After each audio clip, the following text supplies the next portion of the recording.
el tema del que vamos a hablar hoy es un tema que tiene que ver con la economía venezolana, qué es lo que está sucediendo, y con el presupuesto.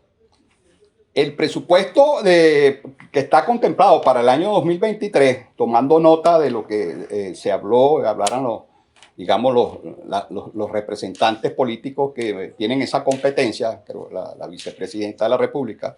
El presupuesto para el año 2023 fue estimado en un monto de 11.556 millones de dólares, 14% menor que el presupuesto del año 2022. ¿Qué quiere decir eso? Eso quiere decir, evidentemente, que hay menos dinero este año en el presupuesto que el año anterior.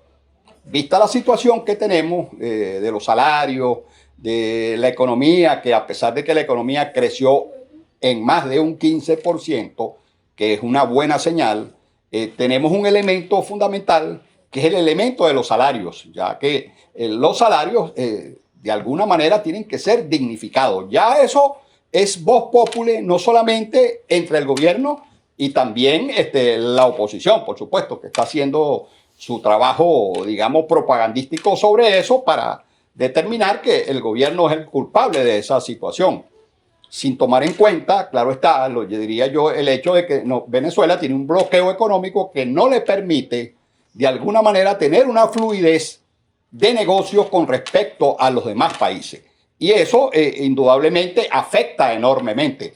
Ya vemos el caso, por ejemplo, de que nuestro petróleo, que viene siendo nuestra primera mercancía, tiene problemas para poder dirigirse hacia otros estados, ya que si los estados compran el petróleo venezolano, eso es mal visto por el hegemón más importante del mundo, que son los Estados Unidos. Y eso genera un problema y los países, por supuesto, que no van a comprometer sus intereses, aun cuando le quisieran comprar petróleo a Venezuela, por el hecho de que los Estados Unidos no ve bien ese tipo de cosas. Entonces eso afecta no solamente al gobierno, por supuesto que afecta al gobierno porque es el que tiene que sacar dinero líquido para pagar, pero afecta a la gran mayoría de todos nosotros los venezolanos.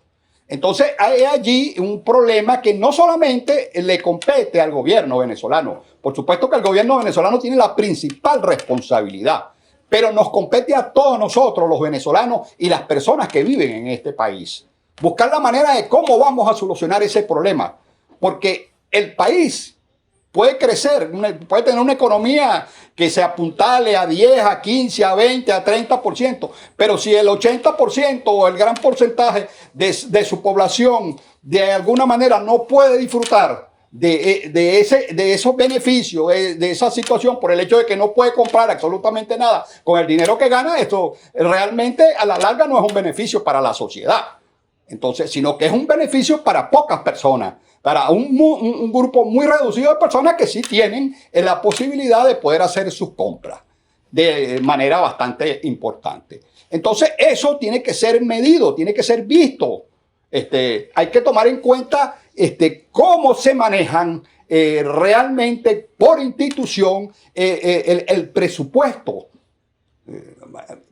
¿Cuál es el porcentaje de la nómina? ¿Cuáles son las cosas que se utilizan? ¿Se está haciendo algún tipo de derroche en infraestructura, en cosas que de alguna manera afectan a la nómina? ¿Cómo se tiene que buscar de alguna manera tener un objetivo sustentable para que los salarios sean dignos y se pueda llegar de alguna manera a una situación donde el consumo vaya avanzando porque hay posibilidades para todas las personas? No nos olvidemos que a mayor número de personas que tengan posibilidad de compra, eso afecta de una manera exponencial a la economía de nuestro país. Entonces ese es el elemento. Ahí tiene que estar el Estado, tiene que estar el gobierno. Cuando yo digo Estado, estoy diciendo todos los que conforman el Estado. El Estado está conformado por la población, está conformado por el gobierno, está conformado por los emprendedores, está conformado por los empresarios, está conformado por los trabajadores. Entonces ese es un problema para todos nosotros. Tenemos que buscar solución a este problema, y es justamente un problema de todos, y así es que tenemos que verlo. ¿Y cómo debemos buscar solución? La solución tenemos que buscarla con una solución que no sea de violencia, porque si se cae en la violencia, entonces el problema va a ser peor, porque la economía va a quedar más perjudicada. Entonces hay que tomar en cuenta todos esos factores que considero yo son importantes para que haya un equilibrio armónico en lo político y en lo económico de nuestro país. A pesar de que hay una polarización, yo diría que es una polarización de tipo de la sociedad, a pesar de que existe esa polarización, debemos de pensar de alguna manera que los intereses de la economía son intereses que deben beneficiarnos a todos. Muchas gracias por escucharme y estaremos pendientes en próximos programas.